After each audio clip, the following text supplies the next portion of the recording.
नमस्कार। क्या आपने कभी सोचा है कि भगवान कहाँ रहते हैं?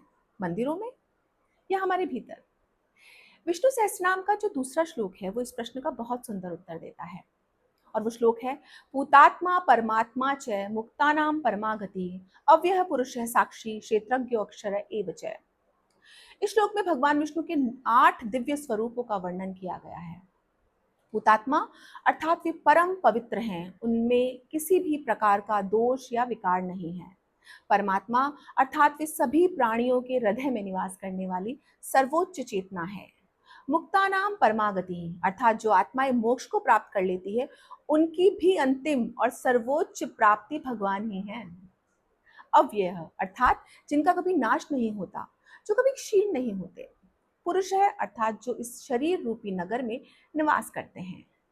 भगवान केवल बैकुंठ में नहीं, बल्कि प्रत्येक जीव के भीतर विराजमान है। साक्षी अर्थात वे बिना किसी पक्षपात के हमारे प्रत्येक विचार, प्रत्येक शब्द और प्रत्येक कर्म के साक्षी हैं। क्षेत्रज्ञ अर्थात क्षेत्र यानी शरीर, भगवान इस शरीर, मन, बुद्धि और हमारी संपूर्ण प्रकृति को भली भांति जानते हैं।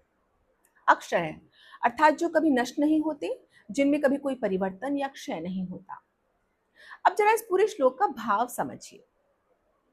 देखिए, पिछले श्लोक में हमने जाना था कि भगवान संपूर्ण सृष्टि के स्वरूप हैं, लेकिन यह श्लोक हमें बताता है कि यही परमात्मा हमसे कितने निकट हैं, वे हमारे भीतर हैं, हमारे हर कर्म के साक्षी हैं, हमें हमसे भी अधिक जानते हैं और अंततः हमारी परम गति भी वही है।